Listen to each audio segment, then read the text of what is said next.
홍준표 후보님과 기자간담회를 시작하겠습니다. 홍준표 대표님께서 직접 후보님께서 질의해 주시고 기자들이 질의해 주시고 대표님께서 답해 주시는 그러한 순으로 시작하도록 하겠습니다. 예. 물 좀 갖다 주세요. 아따, 제주도 민심 박하네. 물도 안 주네. 물 거기 있습니다. 어디? 저거 열어줘.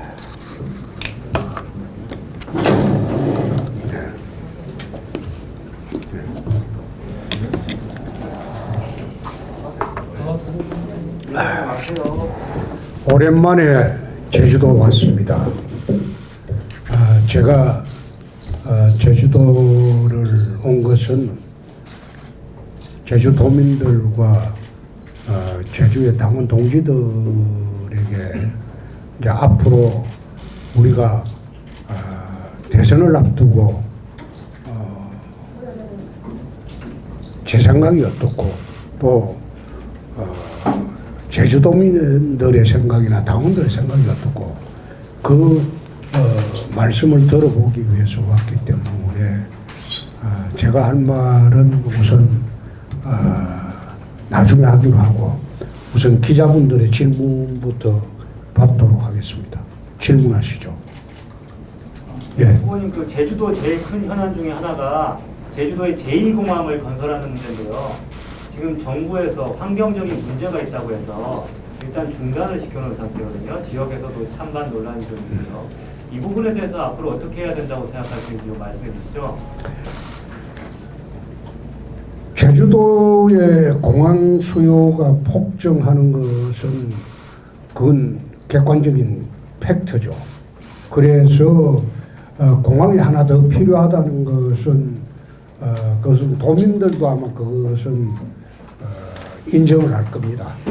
나라에서도 인정하고. 그래서 제2공항 부지가 정말로 그쪽이 문제가 있다면 대안으로 제주공항을 확장하는 방안도 한번 다시 검토해 볼 수 있고 또 그게 또 어렵다면 지금 정석공항이라고 있죠.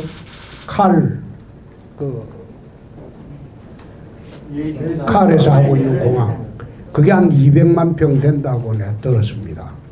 그 정석공항을 기존의 공항을 제대로 확장하고 그리고 보완을 해서 제2공항으로 만들 수도 있겠다.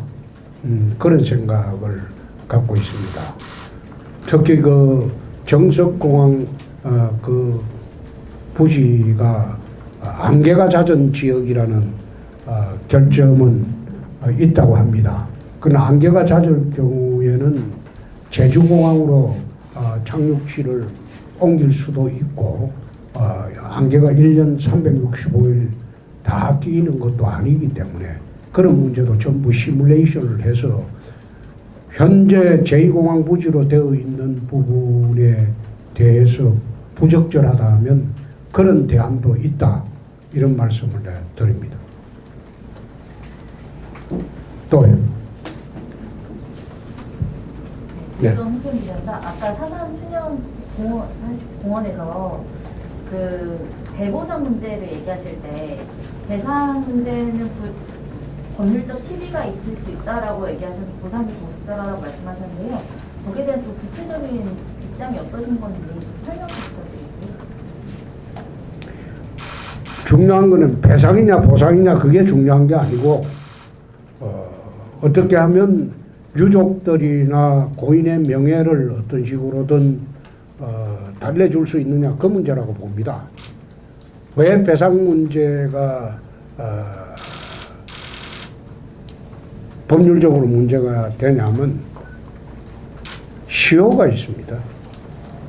불법행위고 있고 난 뒤에 3년이 지나면 시효 만료로 배상을 청구할 수 없다는 민법 조항이 있습니다.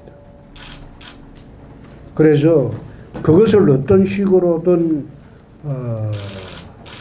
법률적 시비를 해소하지 않고는 배상이라는 말을 선뜻 사용하기가 어렵지 않느냐. 물론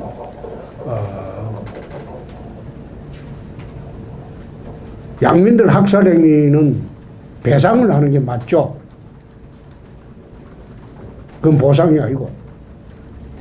그러나 배상으로 하기에는 민법상 손해배상 청구권의 소멸시효 문제가 있기 때문에 그것을 어떤 식으로 해결해야 할지 그거는 국회에서 다시 검토해봐야 할 문제입니다. 또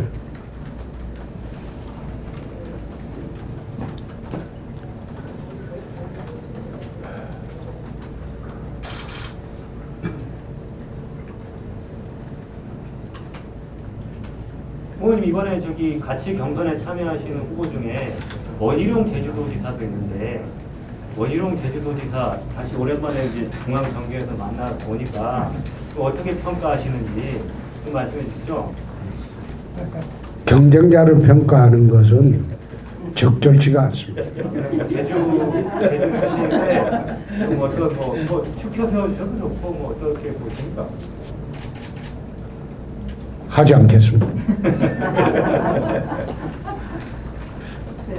하나 더 해볼게요. 오늘 발표난 여론조사를 보면 윤석열이 1위긴 하지만 이 지지율이 많이 따라가고 계신 상황이고 앞으로도 좀 자신감을 내비치고 계신 상황이기 때문에 이번 경선에 있어서 어떤 점이 자신의 강점이고 또 어떤 부분을 어필을 해서 좀 지지율을 더 끌어올리겠다는 전략이 있으시다면 설명 좀 부탁드릴게요. 전략은 미리 말씀드리는 거 아닙니다. 한때는 27%까지 차이가 났죠. 그런데 최근에 이제는 오차범위에 들어갔죠. 올라가는 사람과 내려가는 사람이 선거에 맞붙으면 올라가는 사람이 무조건 이기게 돼 있습니다. 그거는 선거 조금이라도 해본 사람은 그 선거 심리, 선거 논리가 맞을 겁니다.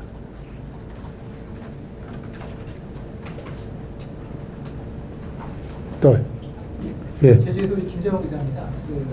대통령 후보 자격으로 오셨잖아요. 예. 제주도에 대한 주요 공약 그리고 국민들에게 좀 드리고 싶은 말씀 좀 정리해서 말씀드립니다. 대통령으로서의 공약이 있고 시사로서의 공약이 있고 국회의원으로서의 공약이 있습니다. 저는 지역을 다니면서 그거 하나는 철저히 분리해서 이야기를 합니다. 대통령으로서의 제주도 전체에 대한 공약은 저는 제주도를 한국의 라스베이거스로 만들었으면 좋겠다. 카지노 프리, 그리고 골프, 낚시, 요트, 해양 스포츠, 그리고 승마, 이 모든 것이 한때 어우러지는 그런 라스베이거스식 개발을 했으면 좋겠다. 라스베이거스라는 도시는 처음에 만들 때는 100% 도박 도시였어요. 카지노 도시였죠. 그런데 지금은 카지노에서 벌어들이는 수익보다도 컨벤션으로 벌어들이는 수익이 더 많습니다. 거꾸로 지금 컨벤션으로 라스베이거스가 벌어들이는 수익이 60% 정도 되고 카지노는 40%밖에 되지 않습니다. 제주도가 세계적인 컨벤션 센터의 중심 도시로 되었으면 좋겠다. 그렇게 되려면 컨벤션에 참여하는 사람들이 여러 가지 남은 시간을 관광하고 즐길 수 있는 시설들이 완비되었으면 좋겠다. 그렇게 해서 카지노 프리, 그 다음에 승마, 해양 스포츠, 그리고 뭐 낚시, 골프, 이 모든 것이 함께 어우러져서 제주도가 동북아시아뿐만 아니라 세계적인 컨벤션 센터가 되었으면 좋겠다. 그건 대통령이 될 때 그렇게 만들어 보겠다는 공약이고, 그 외에 이제 공약은 시도지사가 하는 공약일 겁니다. 영리병원 이런 거는 다 시도지사 공약이고, 그건 대통령이 공약할 사항은 아니라고 봅니다. 후보님, 그 라스베가스는 원래 사막 있던 곳에 이제 카지노를 짓기 시작한 거라서 이제 제주도는 현의 환경이란 게 있지 않습니까? 비즈니스 모델이 좀 다른 것 같은데, 그러면 자연을 어떻게, 제주도 자연 다 어떻게 할까요? 라스베가스식으로 개발하겠다고 해서 그거는 사막에만 하는 개발은 아닙니다. 제가 하는 개발 계획은 그것이 환경 파괴하거나 하는 그런 거는 전혀 없죠. 다시 한번 생각해 보세요. 거기에 사막 아닌 곳은 라스베가스식으로 개발을 못하는가요? 그건 아니죠. 그건 평면적인 비교에 불과하고, 제주도에 내가 산록을 파헤쳐 가지고 뭘 하겠다, 그렇게 할 일이 없습니다. 자연환경은 그대로 두고도 얼마든지 개발이라고 하니까 사람들은 전부 거부 반응을 보이는데 그건 아니죠. 다시 한번 생각해 보세요. 네, 또. 그런 상황에서 제2공항이 더 필요한 건 네, 말씀하세요. 지금 그런 계획을 밝히셨는데 공항 관계가 지금 대두가 되는데 그런 교통 문제는 어떻게 제2공항 어떻게 생각하시냐고 결론. 방금 이야기했는데 제2공항 문제는 교통 문제는 이제 그런 거 개발하다가 보면 그런 문제가 생길 거 아니에요? 그럼 아무것도 하지 말고 도로도 내지 말고 집도 짓지 말고 천막 짓고 혼자 사는 게 제일 낫죠. 아무것도 손대지 말고. 네, 또. 질문 있습니다. 저 미디어 제주 이정민 기자인데요. 응? 미디어 제주 이정민 기자라고 합니다. 네. 그 아까 말씀하실 때 4.3 대구상 관련해가지고 배상은 소멸시효되는 문제가 있다 이렇게 말씀하셨는데, 그럼 배상이 아닌 보상을 말씀하시는 건가요? 그러면 한다면은? 보상일 수도 있고 배상일 수도 있는데 그걸 지금 딱 부러지게 말씀드리기는 곤란하다는 겁니다. 배상이라고 하려면 불법 행위에 소멸시효 문제가 있고, 또 보상이라고 하려고 하니까 적법한 행위에 대한 금전적 지급으로 오해받을 수가 있기 때문에 지금으로서는 그 성격을 국회에서 다시 한번 논의를 해봐야 될 문제 아닌가, 그 뜻입니다.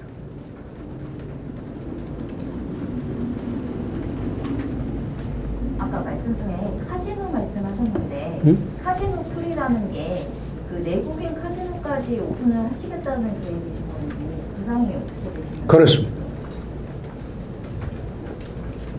제주도에 한해서인가요? 아니면 전국적으로 내국인 카지노에 찬성하시는 입장이신 건지? 제주도만 물어보십시오.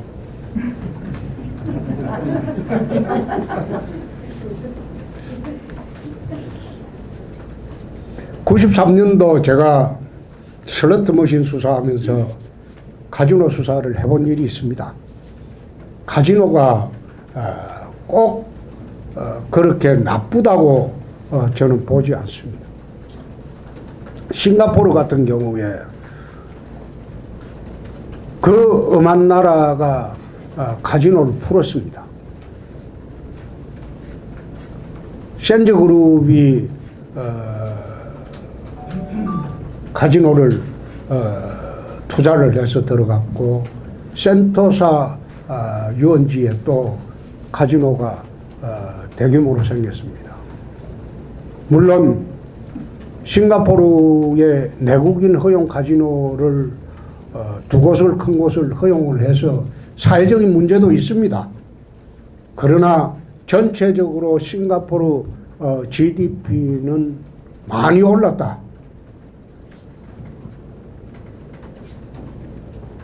그 말씀을 드립니다.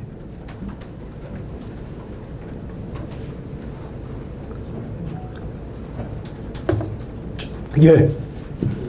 아까 신용 같은 동영상 말씀해 주셨는데요. 여기 지금 특별자치법 개정이 논의 중입니다. 혹시 어떤 입장을 갖고 있는지 좀 여쭤보고 특별자치법 이게 특별자치법 개정 개정에 대해서 논의 중인데요. 방침을 정하면 거기에 입법 보완하는 것은 추진을 해야 되겠죠.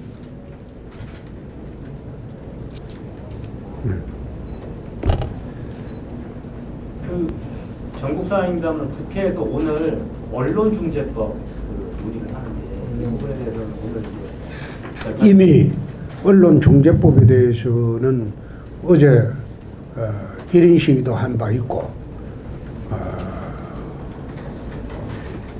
그 법을 강행 통과시키면 민주당이 대선에 아주 곤혹스러워질 것이고 문재인 대통령이 퇴임 후에 안전도 보장되기가 어려울 것이다. 그래서 민주당을 위해서 문재인 대통령을 위해서라도 언론중재법은 손을 대지 않는 게 옳다. 그 말씀을 오늘 또 드립니다. 거기에 나와 있는 징벌적 손해배상 제도라는 거는 이게 영미법상 제도입니다. 우리나라는 대륙법상 제도입니다. 우리나라는 손해배상 제도가 손해 범위 내에서 피해자가 입증을 하는 게 우리나라 손해배상 제도예요.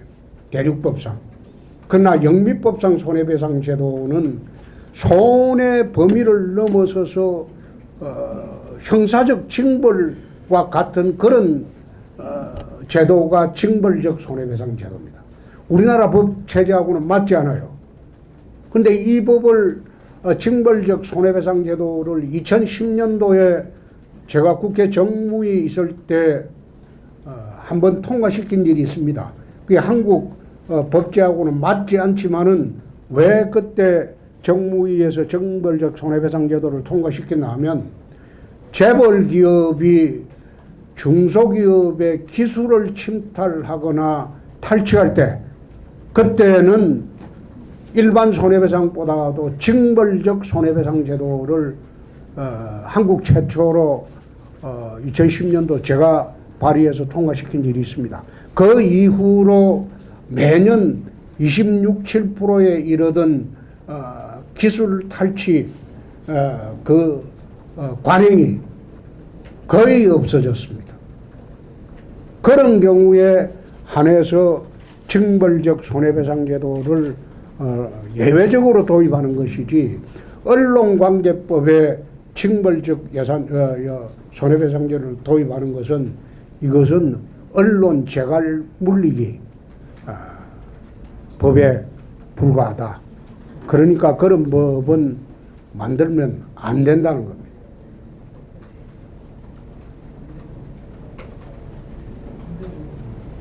그 역선택 방지법 관련해서 지금 말이 많은데 그동안 반대 입장을 계속 밝혀오셨는데 지금 이 분석해 놓은 결과들을 보면 의원님이 보통 그 민주당 지지층에서 지지를 좀 받는 걸로 분석이 나오는데 그 배경은 어떻게 된다고 보시나요?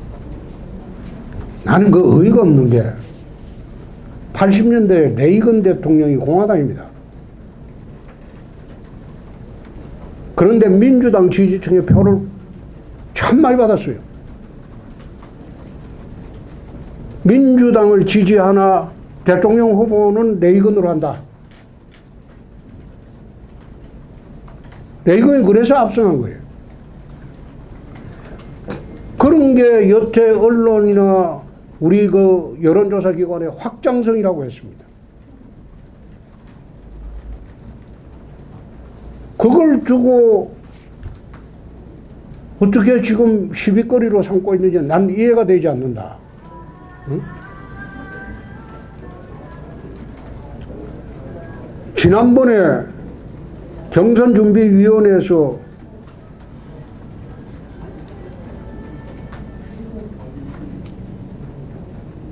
그 문제는 적용 안 넣는다고 결정을 했어요.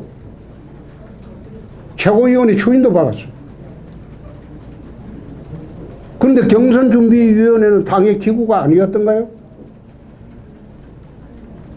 그래 다 해놓고 이제 와서 다시 확장성 없는 사람들이 그걸 또 들고 나와갖고 흔들려고 하는 거, 그건 참 유감스럽다. 룰 정해진 거예요. 룰은 이미 정해져 있는데 우리끼리 모여서 대통령 선거가 우리끼리 투표합니까? 그거 아니죠. 응? 민주당은 대의원을 갖다가 개방경으로 했어요. 그렇잖아요. 우리 당의 김재원 최고위원 같은 사람은 지가 민주당 대의원 신청해서 됐다고 자랑하고 떠들었어요. 그럼 그걸 어떻게 해석할까요? 무슨 대통령 선거가 골목대장 뽑는 선거로 착각을 하고 있어요. 당은 마음에 들지 않으나 후보는 마음에 든다는 그 논리는 역선택 논리가 아니고 확장성 논리입니다.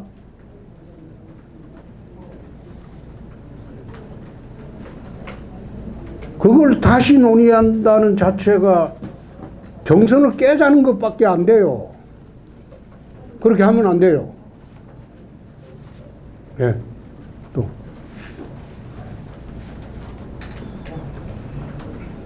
예. 대선 예비 후보로 오셨으니까요. 국민들한테 제가 왜 후보님께서 왜 대통령이 되셔야 하는지 지지를 호소하시는 당부하시는 말씀 한 말씀. 금년부터 국제적으로 우리는 선진국 시대로 공인을 받았습니다. 중진국에서 성진국으로 도약한 나라는 대한민국밖에 없습니다. 선진국으로 도약을 했으면 정치, 경제, 사회, 문화, 대북, 안보, 외교, 국방 모든 국가체제의 각 분야를 선진국에 걸맞게 국가개혁을 해야 되고 제도개혁을 해야 됩니다. 그걸 하기 위해서는 지도자는 통찰력이 필요하고 그리고 강력한 추진력이 필요합니다.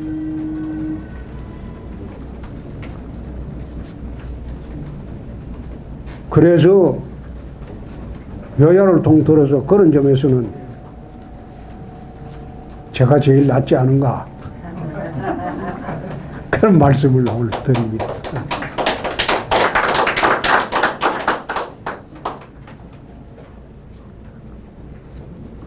이번에 그 매불쇼에서 유승민 의원이 나와가지고 패널들끼리 하는 얘기가 가면 갈수록 국민의힘은 4명이 남으면 윤석열 전 총장보다는 홍준표 의원님과 후보님과 유승민 후보님이 남을 것이다. 결국에는 토론회를 가면 갈수록 윤석열 전 총장은 약해질 것이고 그쪽에서 강세를 나타낼 테니까 이런 얘기가 나왔는데 어떻게 그것이 돼서 결국에 이강구도가 될 것 같다. 거의 그런 얘기가 나오더라고요. 본인의 꿈이겠죠. 아니, 저는 정말 거기에는 결국에는 이제 윤석열 전 총장보다 어떤 토론회에 가면 가지고 두각을 나타낼 것이다. 홍준표 후보가 거기서 어떤 패널이 그렇게 얘기를 하시더라고요. 제가 답변하기가 곤란하네. 다복한 거기에 대해서 한번 그거는 윤석열 전 총장은 이제 말 때문에 이제 한마디 해주세요.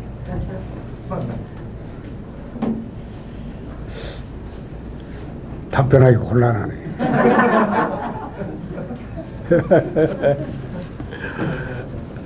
정치는 저는 26년을 하면서 재미있게 하려고 합니다. 즐겁게 하려고 하고 아무리 현실이 각박하고 힘들어도 재미있게 하려고 합니다. 유머스럽게 해야 되고 여유가 있어야 되고 낭만이 있어야 되고 그래서 저는 정치판에 들어온 이래로 두 사람을 존경합니다. 김종필 총재는 여유와 낭만이 있었던 분이고 김영삼 대통령은 정직했던 사람입니다. 그래서 가능한 한 정직하고 여유와 낭만이 있는 그런 정치를 끝까지 했으면 합니다. 거기에 답이 포함되어 있을 겁니다.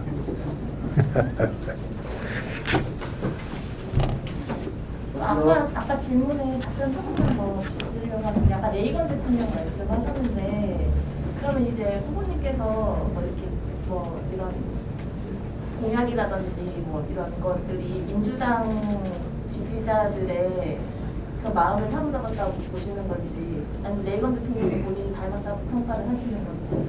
닮았다는 이야기 한 적 없어요. 그러니까 아까 레이건 대통령 언급 예를 들었지. 배경을 설명해. 예를 들었지. 민주당 지지층에 어떻게 호감을 사고 계시는지. 그건 민주당 가서 한번 물어보세요. 제가 제 처가가 전라북도 부안입니다. 호남의 사유입니다. 내가 광주하고 전주 가서 그런 이야기를 했어요. 국민의힘은 싫더라도 홍준표는 싫어할 이유가 없지 않느냐. 사유는 100년 지객이라고 했는데 나를 배척하거나 싫어할 이유가 없지 않느냐. 그 말하고 난 뒤에 또 호남 공약을 광주 가서 무왕공항 4대 관문 공약을 하고 전주 가서는 새만금을 홍콩식 개발하겠다는 공약을 하고 난 뒤에 호남에서 지지가 확 쏠리기 시작했어요. 과거에 우리가 대선 때 가면 호남에서 4, 5%밖에 못 받아요. 이번에는 제가 나가면 20%까지 받을 그런 목표를 갖고 호남 공약을 하겠다. 그 말씀 드립니다. 그리고 호남의 또 지지율 하나 올라오는 이유 중에 하나가 91년 3월부터 92년 8월까지 광주 살면서 호남 깡패들 소탕을 내 싹 다 했어. 광주 가면 충량로를 가면 상인들 사이에서는 홍준표는 전설입니다. 제가 광주 충장로 깡패들을 사거리 정리해 주는 바람에 그분들이 1년에 깡패들한테 뜯기는 돈이 수십억을 뜯기지 않았어요. 제가 광주지검을 떠날 때 그분들이 상인의 대표가 제 검사실로 와서 전별금까지 나는 처음 봤습니다. 여태 뜯긴 돈의 100분의 1도 안 된다고. 그래서 광주 가면 홍준표는 전설입니다. 전주서는 또 전라북도에서는 80년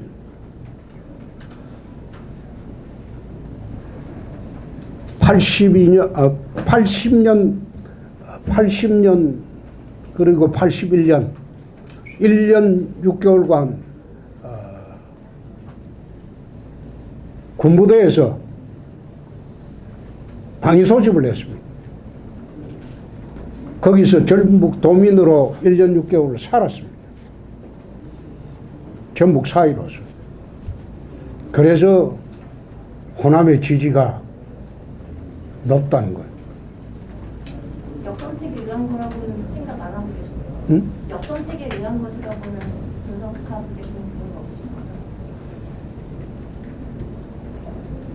거죠? 선거의 ABC도 모르는 사람이 그런 이야기를 해요. 선거의 기본. 아니 갑자기 전화 받는데 역선택할 생각이 있습니까? 우리 당이 시려우면 우리 당 후보 여론조사 한다고 하면 바로 전화 끊어버리죠.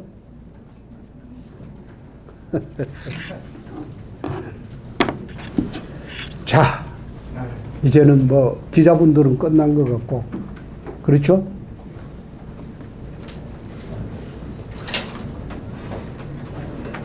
예. 기자분들 예. 고맙습니다.